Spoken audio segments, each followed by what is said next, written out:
오늘 저희가 보실 본문은 사사기 8장 22절에서 27절까지인데요. 그 중에서 저희 27절을 제가 읽도록 하겠습니다. 기드온이 그 금으로 에봇 하나를 만들어 자기의 성읍 오브라에 두었더니 온 이스라엘이 그것을 음란하게 위함으로 그것이 기드온과 그의 집에 올무가 되니라. 아멘. 여러분, 사사기는 반복과 변주로 구성된 성경입니다. 이스라엘 사람들은 우상숭배를 하고 우상숭배를 하면 하나님께서 이방인에게 이스라엘을 넘기십니다. 이방인은 이스라엘을 압제하고 이스라엘은 하나님께 다시 돌아옵니다. 이것이 기본적으로 반복되는 게 사사기죠. 하지만 단지 반복되는 것이 아니라 반복되면서 신앙이 점차 더욱 타락하는 모습을 보여줍니다. 변주하는 것이죠. 그렇게 반복하고 변주하면서 사사기는 우리의 신앙이 어디에서 망가져서 어떻게 흘러가는지를 자세하게 설명하는 성경입니다. 그러므로 우리는 사사기를 읽을 때 이전 사사들과 비교해서 그 다음 사사 시대에 어떠한 변화들이 있는지를 주의 깊게 읽어야 합니다. 그것이 하나님께서 우리에게 주목하라고 말씀하시는 구간, 장면이기 때문입니다. 기드온은 이전의 사사들과 달리 마무리를 잘 하지 못했습니다. 여러분, 우리가 온니엘, 에훗, 드보라, 바락 이런 큰 선지자, 사사들은 전쟁에 이기고 나서 마무리를 잘했어요. 마무리에 대한 언급이 없습니다. 하나님께 영광을 돌린 거죠. 그런데 기드온 때부터는 전쟁에서 이긴 이후에 말이 많습니다. 말이. 그만큼 뭔가가 잘못되었구나라고 알 수 있는 거죠. 한번 22절 보겠습니다. 22절에 이스라엘 사람들이 기드온을 찾아왔습니다. 찾아와서 이렇게 말을 하죠. 그때에 이스라엘 사람들이 기드온에게 이르되 당신이 우리를 미디안의 손에서 구원하셨으니 당신과 당신의 아들과 당신의 손자가 우리를 다스리소서 하는지라. 지금 이스라엘 사람들은 기드온에게 자신들을 다스려 달라라고 부탁하고 있습니다. 왕이 되어 달라는 이야기죠. 이스라엘은 하나님을 왕으로 모시는 신정국가입니다. 그래서 사사라고 해도 어떤 결정권을 가지고 있는 것이지 권력을 가지고 있는 직함이 아닙니다. 그런 의미에서 본다면 지금 이스라엘 사람들은 말씀을 어기고 기드온에게 자신들을 다스려 달라고 부탁하고 있는 것입니다. 그래서 기드온이 어떻게 대답하는가 하면 23절입니다. 기드온이 그들에게 이르되 내가 너희를 다스리지 아니하겠고 나의 아들도 너희를 다스리지 아니할 것이요 여호와께서 너희를 다스리시리라 하니라. 기드온은 사람들에게 이렇게 말합니다. 나는 너희를 다스리지 않을 거야. 그리고 내 자손도 너희를 다스리지 않을 거야. 하나님만 너희를 다스리실 거야. 멋진 멘트죠. 문제는 이렇게 깔끔하게 거절만 했으면 참 좋을 것 같은데 거절을 하면서 기드온이 조건을 하나 답니다. 내가 왕은 안 할 건데 이거는 해줘. 말 나온 김에 이건 해줘 라는 식이죠. 뭔가 덕지덕지 이상한 게 붙은 것입니다. 자, 24절에서 26절 한번 읽어볼까요? 24절입니다. 24절만 읽을게요. 기드온이 또 그들에게 이르되 내가 너희에게 요청할 일이 있으니. 요청할 일이 있어요. 무엇냐 하면 너희는 각기 탈취한 귀고리를 내게 줄지니라 하였으니 너희들이 전리품으로 얻은 귀고리를 나한테 달라는 것입니다. 왜냐하면 여기서 이는 그들이 할 때 그들은 미디안 사람들이에요.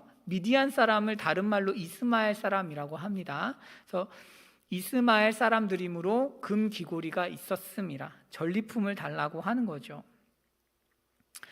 전리품을 자그마치 얼마나 얻었냐 하면 기드온이 이렇게 달라고 하니까 사람들이 기꺼이 줍니다.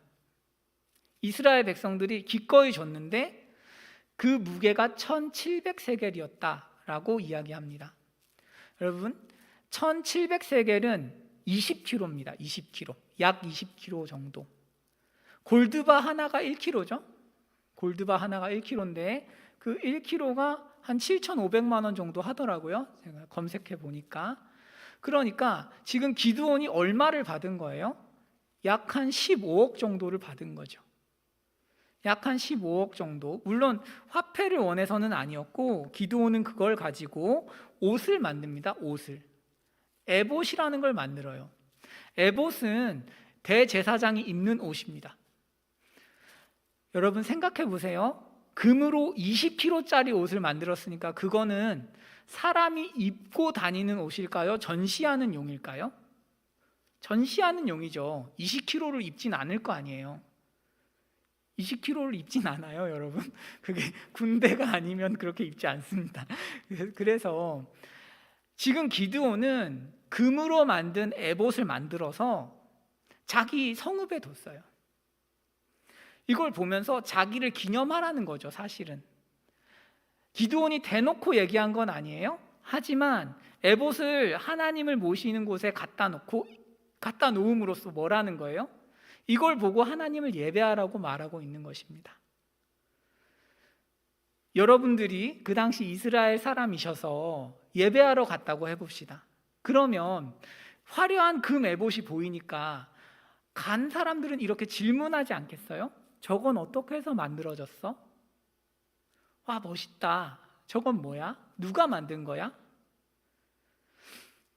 아, 기드온이라는 사람이 미디안에게 이겨서 금을 모아서 만든 거야. 이렇게 말하지 않겠어요? 금 에봇을 보는 사람마다 그것의 유래와 그것을 만든 사람에 대해서 물었을 것이고 설명해 줬을 것입니다. 그러니까 계속해서 누구의 이야기가 회자되겠어요? 기드온이죠. 하나님도 물론 회자되겠지만 기드온도 함께 회자되는 것입니다. 기드온이 지금 뭐 하고 있어요? 함께 영광을 취하고 있는 거예요. 하나님만 받으셔야 하는 영광을 기드온도 함께 받고 있는 것입니다. 우상숭배죠. 우상숭배. 전도서에 보면 이런 말씀이 있어요. 해 아래에 새 것이 없다. 지금 금 에봇을 만든 사건은 사실 광야에서 한번 일어났던 사건과 아주 흡사합니다. 아론이 만든 금송아지 사건입니다. 자, 한번 보실까요? 출애굽기 32장인데요. 앞에 보시면 이렇게 되어 있습니다. 아론이 그들에게 이르되 너희의 아내와 자녀의 귀에서 금고리를 빼어 내게로 가져오라 라고 했어요. 여기에서 금고리라는 단어는 지금 사사기에서 쓰인 금귀고리라는 단어와 같아요. 이게 뭘 의미하냐 하면 아론이 지금 금고리를 빼서 모아서 송아지, 금송아지를 만든 사건을 그대로 기드온이 재현했다는 의미입니다. 아론이 이렇게 얘기한 거예요. 이걸 가리키면서, 송아지를 가리키면서 이스라엘아, 이는 너희를 애굽 땅에서 인도하여 낸 너희의 신이다. 금송아지가 여호와라는 것입니다. 금송아지가 너희를 인도해낸 신이야 라고 우상숭배를 했어요. 그리고 사사기에서도 동일하게 기드온이 금 에봇을 만들어서 이렇게 이야기하는 거예요.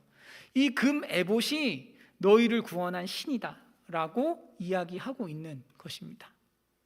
그래서 하나님과 기드온이 같이 영광받고 있는 거죠. 결과적으로 이렇게 기드온이 악하게 구니까 혹은 철없이 굴었기 때문에 이스라엘은 다음 같은 결과를 맞이합니다. 27절 보시면 이렇게 되어 있습니다. 기드온이 그 금으로 에봇 하나를 만들어 자기의 성읍 오브라에 두었더니 온 이스라엘이 그것을 음란하게 위함으로 그것이 기드온과 그의 집에 올무가 되니라. 우상 숭배를 기드온을 통해서 다시 이스라엘 민족은 시작했습니다. 다시 시작된 우상 숭배입니다. 전쟁에서 이겼지만, 미디안에게서 벗어났지만 이스라엘 민족은 하나님께 돌아가지 않습니다. 하나님께 돌아가지 않아요. 이것이 기드온 시대가 이전의 사사들에 비해서 더 어두운 이유입니다. 기드온은 진짜 적이 누구인지, 정말로 이겨야 하는 전쟁이 무엇인지를 전혀 알지 못했어요. 기드온이 정말 이겨야 하는 전쟁은 우상 숭배였습니다. 단순히 미디안에게서 이기는 게 아니라 자신을 영광받게 하고 뭔가 자신을 뛰어나게 보이는 그런 우상, 자기 의와의 싸움이었습니다.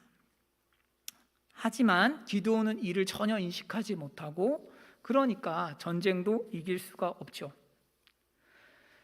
여러분, 우리도 기드온처럼 적을 알아보지 못할 때가 적지 않습니다. 많은 경우 우리는 눈앞에 닥친 문제가 내 인생에 고통을 주는 원인이고 문제라고 생각합니다. 직장에서의 어려움, 배우자를 구하는 데 겪는 어려움, 진로 문제가 잘 풀리지 않을 때의 어려움, 가정에서 남모르게 고통받는 나의 상황, 재정적인 어려움, 그리고 사람들과의 관계의 문제에서 내가 겪고 있는 어려움 등등이 나를 괴롭히는 주범이라고 생각합니다. 그래서 우리는 때로 이런 생각을 하기도 하죠. 조금만 더 좋은 직장에 갔었더라면 어땠을까? 내가 이 사람이 아니라 다른 사람을 만났으면 어땠을까? 더 좋은 학교에 갔었으면 어땠을까? 조금 부모님이 부자라서 나에게 더 많은 걸 줄 수 있었다면 내 인생은 훨씬 좋지 않았을까? 왜 우리 가정은 가난한데 화목하지 못하기까지 할까? 여러 가지 고민을 하죠. 그리고 할 수 있을 만한 고민입니다. 하지만 성경은 그런 것들이 진짜 문제가 아니다라고 가르칩니다. 문제예요. 미디안처럼 우리를 괴롭히는 문제입니다. 삶의 어려움은 진짜 어려운 거예요. 그걸 우습게 이야기할 수 없지만 성경이 말하는 것은 그것보다 훨씬 더 본질적인, 인간이 정말 온 심혈을 기울여서 이겨야만 하는 전쟁이 있다고 가르칩니다. 그것이 우상 숭배입니다. 자기 자신을 예배하는 것이라고 가르칩니다. 기드온 시대에 미디안보다 더욱 힘을 써서 물리쳐야 하는 적은 우상 숭배였습니다. 하지만 보이지 않는 적에게 기드온은 완전히 패배했고, 그 결과 이스라엘 공동체는 한 발자국도 전진하지 못했습니다. 이스라엘 공동체가 한 발자국도 전진하지 못했다는 사실을 어떻게 알 수 있을까요? 그냥 제 해석일까요? 아닙니다. 성경은 기드온이 살았던 동네 오브라라는 지명을 통해서 기드온이 결국 아무것도 성취하지 못했다는 것을 설명합니다. 여러분, 오브라라는 단어는 황폐한 사막이라는 의미입니다. 사막이에요, 사막, 광야, 이런 뜻입니다. 본래 하나님께서는 오브라에서 기드온을 부르셨습니다. 기드온을 부르신 곳이 오브라였어요. 다음 보실까요? 사사기 6장 11절 말씀. 여호와의 사자가 아비에셀 사람 요아스에게 속한 오브라에 이르러 상수리 나무 아래에 앉으니라. 하나님께서 우상 숭배가 가득해서 황폐한 땅 오브라에 찾아오셨습니다. 그리고 그곳에서 기드온을 부르셨어요. 하나님께서는 기드온에게 너희 아비의 집에 있는 바알의 제단을 헐고 여호와의 제단을 수축하라고 말씀하셨습니다. 기드온은 그렇게 했습니다. 그 이후에 이 이야기에서 오브라라는 단어는 나오지 않습니다. 굳이 이 이야기를 하고 싶으면, 이 지명을 언급하고 싶으면 그 성읍이라고만 이야기합니다. 오브라라는 단어가 사라졌어요. 무슨 얘기냐 하면 우상 숭배를 마치고 더 이상 우상 숭배를 하지 않는 곳은 하나님 보시기에 황폐한 곳이 아니라는 의미입니다. 하나님 보시기에 황폐한 곳은 우상 숭배가 있는 곳이고, 하나님 보시기에 황폐하지 않은 곳은 우상 숭배가 끝나고 여호와의 제단에서 예배를 드리는 곳입니다. 하지만 오늘 본문에서 기드온이 금으로 에봇을 만들자마자 오브라가 다시 등장합니다. 다음 보실까요? 8장 27절. 그렇죠? 자기의 성읍 오브라에 두었습니다. 그동안 그 성읍, 이렇게 언급되던 성읍이 다시 오브라, 사막으로 등장한 것입니다. 아마도 이스라엘 사람들은 오브라에 있는 금 에봇을 보면서 황폐함이라는 감정을 결코 느끼지 않았을 거예요. 화려함, 아름다움, 멋짐, 위대함, 이런 것들을 느꼈겠죠. 하지만 하나님께서는 그것을 보시면서 황폐하다고 말씀하십니다. 설령 더 이상 미디안이 이스라엘을 압제하지 않더라도 우상을 숭배하는 곳은 황폐한 곳입니다. 여러분, 그러면 우리는 지금 어디에 있습니까? 오브라? 아니면 하나님의 성읍? 둘 중 하나에 있어요. 한번 지금부터 제가 말씀을 드릴 테니까 점검을 해보시면 좋겠습니다. 여러분, 하나님의 말씀이 믿어지십니까? 하나님의 말씀의 매력을 느끼시나요?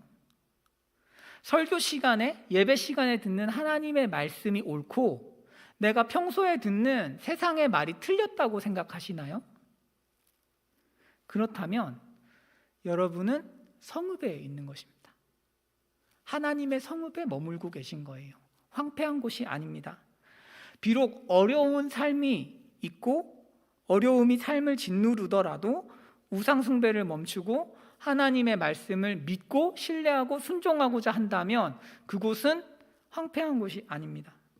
내 눈에 내 삶이 아무리 황폐해도 황폐한 곳이 아닙니다. 기드온이 미디안을 몰아내기 전에 이미 오브라는 그 성읍이었습니다. 하지만 하나님의 말씀이 믿어지지 않으신다면, 또 하나님의 말씀의 매력을 느끼지 못하신다면, 예배 시간에 듣는 하나님의 말씀은 가볍게 느껴지고 말도 안 되는 소리라고 생각되는 반면, 세상에서 내가 보는 것들은 맞다고 생각된다면 황폐한 곳입니다. 그곳이 황폐한 곳이에요. 그 어떤 화려한 것들로 삶을 둘렀더라도 하나님 말씀에 더 이상 순종하지 않고 우상 숭배를 시작했다면 삶은 황폐한 것이고 곧 황폐해집니다. 여러분, 그렇다면 지금 우리는 어디에 있습니까? 결국 기드온 이야기는 간단해요. 오브라에서 시작해서 오브라로 끝났습니다. 하나님이 베푸신 은혜가 사라지고 오브라만 남은 거예요. 그 중간에 엄청난 승리가 있고 순종이 있고 많은 것들이 있었지만 아무 의미가 없는 것입니다. 기드온은 시대를 돌려놓지 못한 것입니다. 이런 기드온 이야기를 예사 이야기로 들으면 안 되겠습니다. 우리 주위에도 하나님의 수많은 은혜를 경험하고도 여전히 오브라에 머무는 사람들이 참 많기 때문에 그래요. 저희 첫째 누나는 수학학원 강사예요. 수학 강사. 여러분, 이 나라에서 수학학원 강사가 갈 수 있는 학원 중에 제일 좋은 학원 중 하나가 메가스터디예요. 여러분들도 들어보셨죠? 메가스터디. 메가스터디에 가든지 아니면 대치동에서 큰 학원에 들어가든지 이 정도가 좋은 커리어예요. 작년 말에 저희 누나가 저한테 전화를 참 많이 했어요. 당시에 누나가 서초 메가스터디에 가서 근무를 하고 싶은데 지원을 할까 말까 그것 때문에 저한테 전화를 많이 했었습니다. 지원을 했다가 떨어지면 쪽팔리기도 하고 또 다른 곳에 좋은 기회를 놓치기도 하니까 서초 메가스터디에 지원은 하고 싶은데 고민이 되는 거죠. 당시 학원은 자리가 없었어요. 여러분들도 요새 취업하시려면 자리 없잖아요. 수학이라는 과목에서 수업 시수가 다 정해져 있고 누가 나가야 강사 자리가 생기는 건데 좋은 학원은 자리가 안 나요. 당연히 나가지 않겠죠. 그래서 누나가 걱정이 많은 것입니다. 그때 이제 저랑 대화하면서 제가 누나한테 뭐라고 말씀을 드렸는가 하면 당시 누나가 참 예수님을 잘 믿을 때였어요. 그래서 제가 이렇게 말씀을 드렸어요. 하나님께서는 없는 자리도 만들 수 있다. 그러니까 그냥 지원을 해. 누나를 위해서 하나님께서 한 자리 만드는 거 아무것도 아니야. 그랬더니 어떻게 됐을까요? 그 학원 원장이 누나를 보고 마음에 들어서 수업 시수를 다 조정해서 없는 자리를 만들었어요. 아무도 나가지 않았고 누나가 뽑혔습니다. 하나님 말씀 그대로 됐죠. 그러면 하나님께 영광을 돌려야 될 것 같잖아요. 하지만 그렇지는 않더라고요. 얼마 후에 저희 이제 형제들 단톡방이 있어요. 그곳에 누나가 막 그런 얘기를 하시는 거예요. 야, 여기 들어간 게 얼마나 대단한 일인 줄 사람들이 알아야 할 텐데. 그러면서 자기 자랑을 계속하는 거였어요. 그래서 제가 그냥 대답 안 했습니다. 할 말이 없어가지고. 그렇다고 잘했어 이러기도 그렇고 어떻게 순식간에 저렇게 건방질까 이런 생각을 하면서 그냥 말 안 했어요. 그런데 서초 메가스터디가 그 매봇이 된 거죠. 그래서 누나는 다시 오브라로 돌아갔습니다. 여전히 삶에서 풀리지 않는 수많은 문제들 때문에 고통하고 있습니다. 우상 숭배를 하는 이상 어디에 있든지 상관이 없어요. 하나님 나라의 가치대로 살지 않으면 어차피 아무 의미가 없어요. 삶의 형태나 모양 또 누리는 수준이 조금 다를 수는 있겠지만 죄라는 거대한 힘 앞에서 인간이 너무 무력하기 때문에 한 발자국도 인생의 본질적인 고민과 어려움에서는 나아갈 수가 없는 것입니다.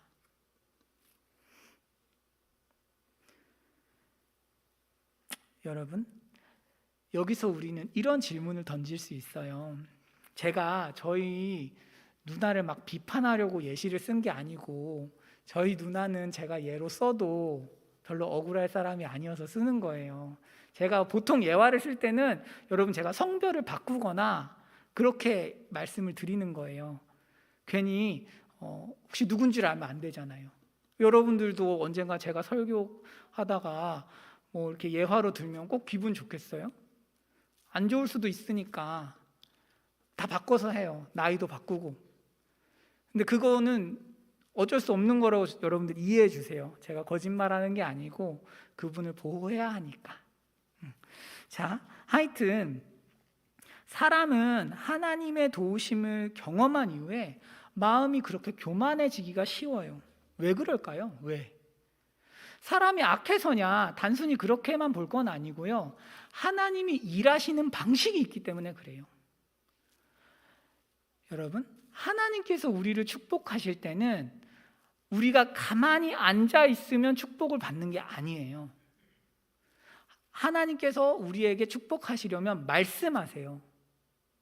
그리고 순종을 요구하세요. 믿음을 요구하시고 최대한의 노력과 최선의 지혜를 구하라고 끊임없이 압박하세요. 그 과정에서 엄청난 힘겨움이 있어요. 하나님께서 나한테 뭔가 은혜를 주신다고 할 때 우리가 가만히 있고 아무 투쟁 없이 이루어지냐? 절대 그렇지가 않아요. 우리 나름의 믿음의 반응을 계속 요구하시고 그것을 결국 이끌어내서 사람을 축복하세요. 그래서 사람이 착각하는 거예요. 자기가 한 줄 알고. 여러분, 기드온을 생각해 보십시다. 기드온이 제가 앞에서 나쁜 이야기만 했어요. 하지만 잘 생각해 보시면 기드온 정말 탁월한 사람이에요. 큰 위험을 감수하고 목숨 걸고 아버지 집에 있는 바알의 제단을 그날 헐었어요. 바알의 제단을 헐고 여호와의 제단을 쌓았다가 죽을 뻔한 사람이 기드온이에요. 엄청난 거죠. 엄청난 위험을 감수했어요. 그리고 미디안 사람들 앞에서는 이런 일이 있었습니다. 미디안 사람들하고 싸우러 갈 때 32,000명이 있었어요. 그런데 하나님이 300명만 데리고 가라니까 정말 300명만 데리고 갔어요. 기드온이 대단하죠. 100분의 1도 안 되는 병사를 이끌고 누가 가겠습니까? 그리고 기드온은 전쟁이 끝나고 메인 전투가 끝나고 피곤하지만 추격해서 미디안 왕들을 잡아요. 하나님이 걔네 잡으라고 말씀 안 했어요. 하지만 기드온이 자발적으로 미디안 왕들을 잡으러 간 거예요. 피곤함도 감수했어요. 엄청난 거 아니에요? 기드온이라는 인물이 적어도 그 순간만큼은 엄청나게 애쓰고 노력한 거죠. 앞서서 저희 누나 이야기도 그래요. 서초 메가스터디의 홈페이지를 가면 여자 수학 강사는 누나 한 명밖에 없어요. 다 남자예요. 그 남자분들 틈 바구니에서 여자로서 강사가 되기까지는 엄청난 노력이 있는 거죠. 아이들을 정말 정성스럽게 대하고 강의 준비를 열심히 하고 잠을 아껴가면서 수업 준비를 하고 그랬기 때문에 그 자리까지 간 거죠. 그러니까 사실 저는 누나 마음도 이해가 가요. 누가 좀 알아봐 줬으면 좋겠다. 이걸 하느라고 내가 얼마나 고생했는데 라는 생각이 기드온도 들고 누나도 드는 거죠. 우리도 그렇지 않습니까? 우리도 하나님에게서 뭔가를 받고 순종하고 열심히 신앙생활하고 그래서 하나님이 내 삶에 뭔가를 주시면 축복을 받으면 때로는 자랑하고 싶지 않으세요? 봐, 그때 너희는 순종 못했어. 나는 했어. 나는 헌신했고 그래서 내가 이런 복을 받았어 라고 때로는 우리가 얘기하고 싶고 그렇게 이야기하기도 하죠. 그래서 사람은 무언가를 이루고 나서 이런 멘트를 한다는 거예요. 하나님은 이렇게 말씀하십니다. 신명기 8장 17절인데요. 이렇게 되어 있습니다. 너희들이 이제 가서 가나안 땅에 가면 재물을 얻을 건데 그때 너희는 이렇게 말할 거야. 내 능력과 내 손의 힘으로 내가 이 재물을 얻었다 말할 것이라.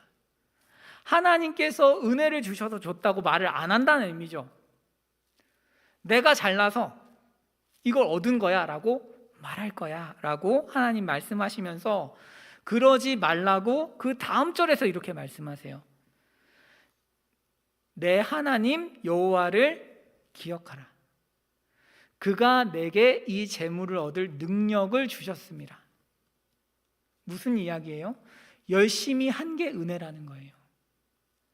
다른 사람이 하지 못했던 헌신과 다른 사람이 하지 못했던 결단과 다른 사람이 하지 못했던 보지 못했던 길을 찾아낸 게 전부 은혜였다는 거예요.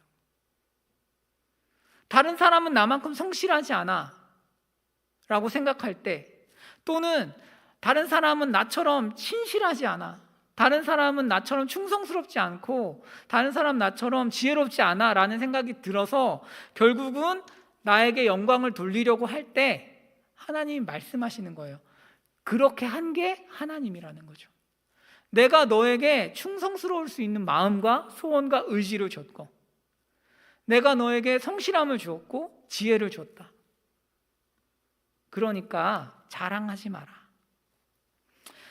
이런 사람이 성경에 있을까요? 있죠. 바울 사도가 있죠. 한번 보시죠. 바울은 다음처럼 고백합니다. 그러나 내가 나된 것은 하나님의 은혜로 된 것이니. 뭐가 됐다는 것일까요? 내게 주신 그 은혜가 헛되지 아니하여 내가 모든 사도보다 더 많이 수고하였으나. 여러분, 이거는 바울이 1대1로 대화하면서 한 말이 아니에요.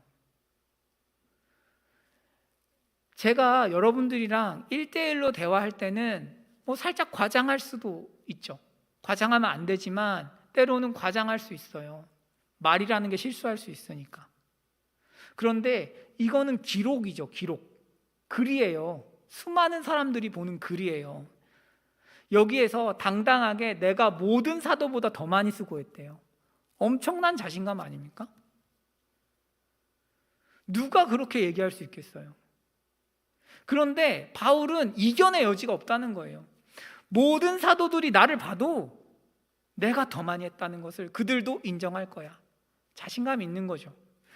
왜 그렇게 자신이 할 수 있었는지를 밝힙니다. 이게 놀라운 거죠. 내가 한 것이 아니다. 누가 했어요? 오직 나와 함께 하신 하나님의 은혜였다. 이거죠. 바울은 엄청난 열심을 가지고 사역했습니다.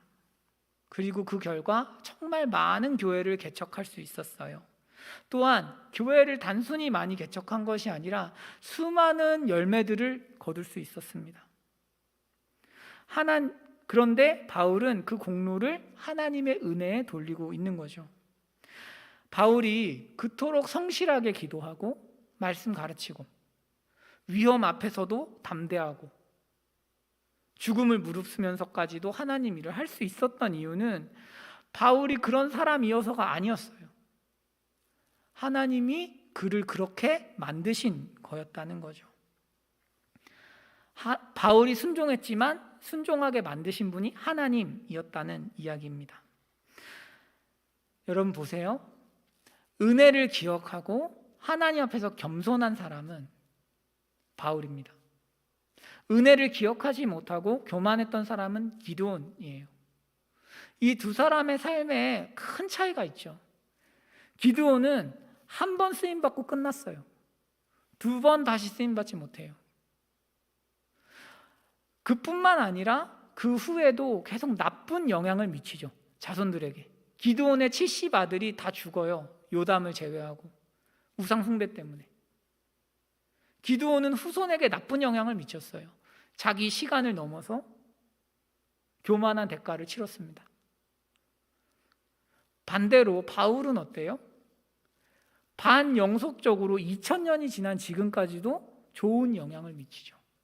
하나님께서 어떤 사람을 쓰시잖아요. 지속적으로 쓰는 게 핵심이에요. 한 번 쓰임 받고 내 인생에 빛나는 무슨 화양연화라고 하나요? 그런 시즌이 있으면 좋다. 그런 게 아니에요. 하나님 나라는. 내가 하나님 나라에서 쓰임 받는다는 것은 지속적으로 꾸준히 그 경주를 성실하게 한다는 것을 의미해요. 여러분도 저도 우리 모두 그렇게 달려갈 수 있으면 좋겠어요. 하지만 이제 이것만 보고 마칠게요. 인간은 문제가 있어요. 우리는 바울보다는 기드온에 가깝다는 문제죠. 모든 것이 하나님의 은혜로 주어졌지만 인간은 자신이 최대한으로 노력하고 위험을 감수해서 이룬 업적들을 자랑하고 인정받으려는 욕망을 포기하기 어려워합니다. 그 욕망을 꺾어야만 우리가 기드온이 아니라 바울처럼 하나님께 나의 나됨은 하나님의 은혜였다고 고백할 수 있는데 어떻게 하면 우리가 죄된 욕망을 꺾을 수 있을까요? 이 말씀 보고 마치도록 할게요. 다음 보실게요. 레위기 24장 3절인데 이렇게 되어 있습니다. 아론은 회막안 증거궤 휘장 밖에서 저녁부터 아침까지 여호와 앞에 항상 등잔불을 정리할지니 이는 너희 대대로 지킬 영원한 규례라. 아론은 뭘 하냐 하면 등잔불을 정리하는 역할을 해요. 등잔불을 열심히 정리를 해야 돼요. 이게 무슨 의미냐 하면 여러분 영상을 한번 보여드릴게요. 바탕화면에 등잔대라고 제가 영상이 있거든요. 예, 그거를 좀 틀어주시면 감사하겠습니다.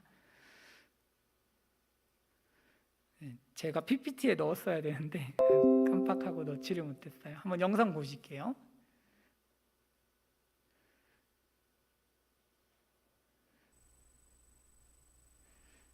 네, 이스라엘 등잔대가 저렇게 생겼거든요.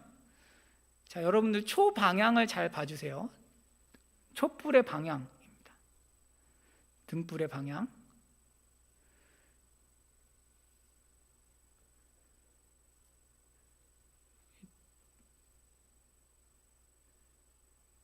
뭐 잘 보이시나요? 등불의 방향이 조금 독특한 거 보이세요? 가운데는 정중앙에 있고요. 좌우는 정중앙을 바라보게 되어 있죠. 촛불이. 보이시죠? 네, 여기까지. 자, 이게 뭘 의미하냐면 예수님을 바라보는 성도들을 형상화한 거예요. 이해 가실까요? 제가 설명 많이 해서 이게 이렇게 돼서 이렇습니다 말씀드리고 싶은데 그러면 설교가 너무 길어져 가지고 오늘은 여기서 만족하시면 좋겠습니다. 나중에 가르쳐 드릴게요. 그런데 핵심은 뭐냐면 중앙에 예수님이 계세요. 그리고 좌우에 성도를 표상합니다. 그러니까 성도들은 뭐 해야 돼요? 예수님을 바라봐야 돼요. 그거 하는 역할이 뭐예요? 아론이 그걸 하는 거예요. 자, 정리할게요. 고대 근동 지역은 지진이 많이 나는 지역이었어요. 그래서 자고 일어나면 촛불이 다 흔들려요. 이해 가실까요? 그러니까 우리 입장에서는 왜 그렇게 등불을 계속 관리해야 돼? 라고 생각하실 수 있지만 그렇지 않아요. 계속 흔들려요. 그래서 지속적으로 이것을 돌려주지 않으면 촛불이 중앙을 보지 않아요.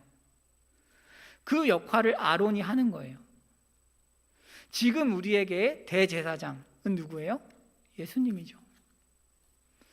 우리가 복음을 듣고 믿을 때 예수님이 우리를 어떻게 하시는 거예요? 정렬하시는 거예요.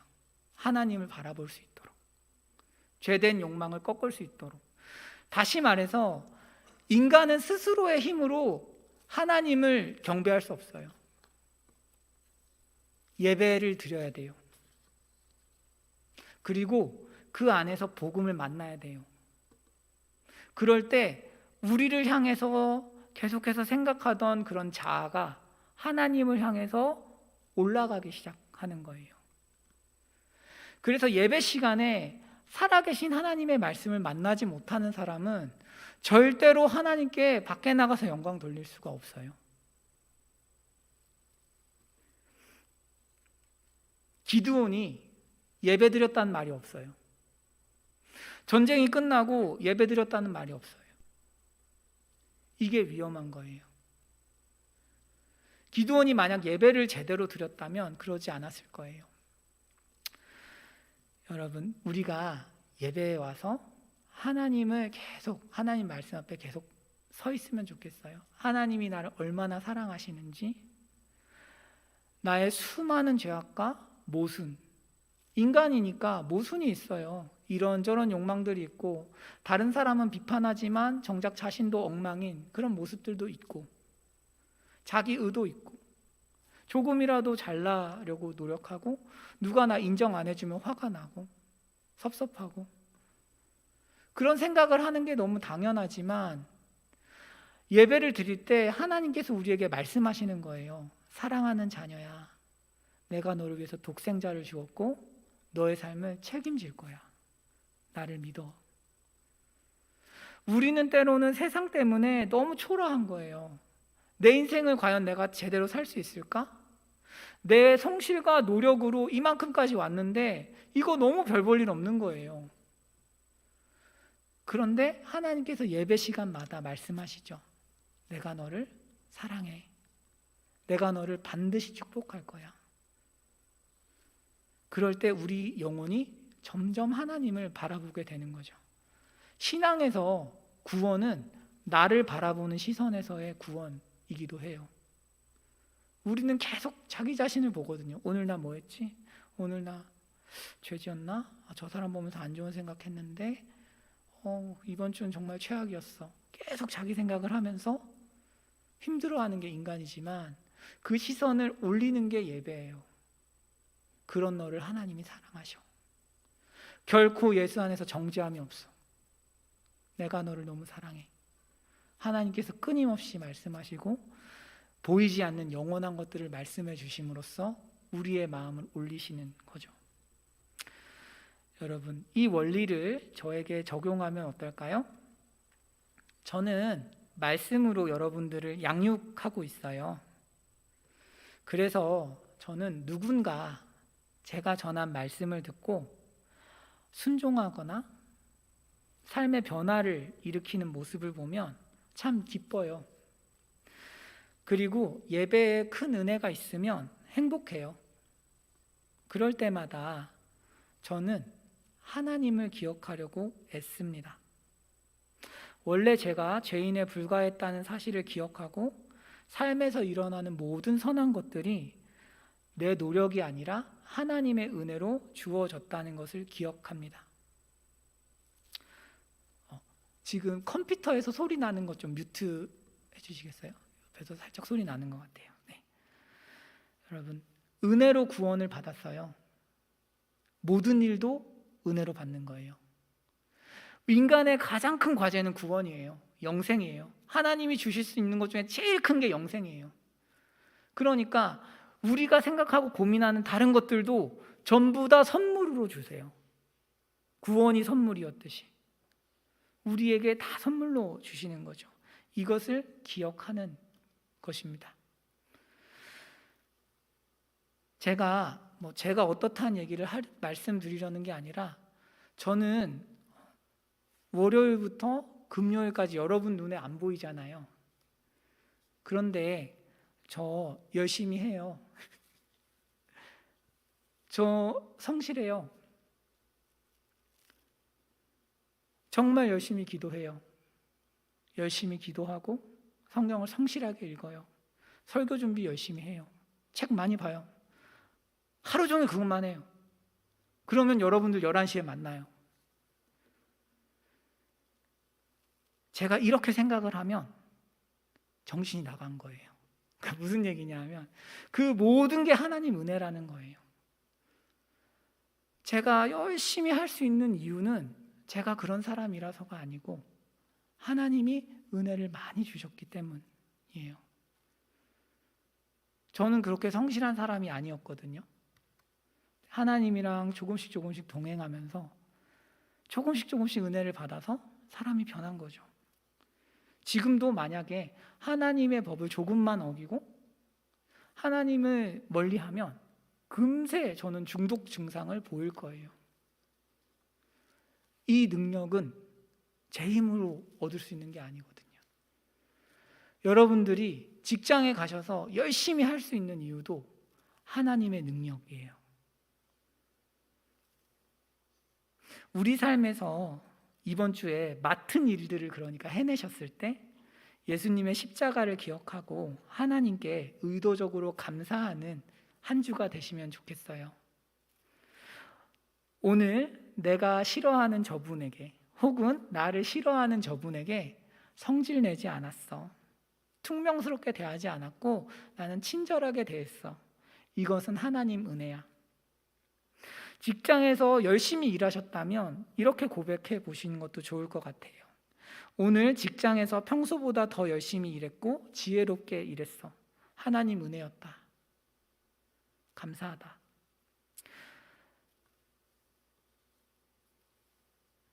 우리가 이렇게 고백하고 하나님께 영광을 돌릴 때 우리의 삶은 오브라로 다시 돌아가지 않고 성읍에 머물게 될 것입니다. 그래서 이 진정한 싸움을 이겨서 우상숭배를 끝내고 하나님을 사랑하게 되죠. 그리고 그런 사람은 자기만 하나님을 보게 하는 것이 아니라 또 다른 대제사장으로서 세상에서 또 다른 대제사장으로서 사람들의 시선도 하나님에게로 돌리는 사람이 되겠죠.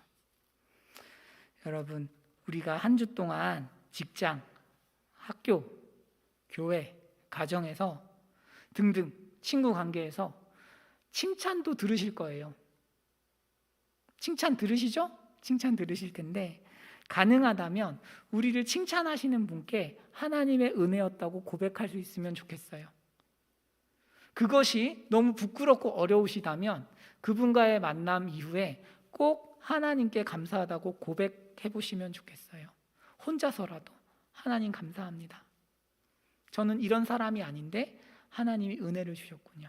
라고 혼자서라도, 그리고 관계가 조금 가까우면 실제로 말씀을 해보시는 그런 은혜가 있길 바랍니다. 기도하겠습니다.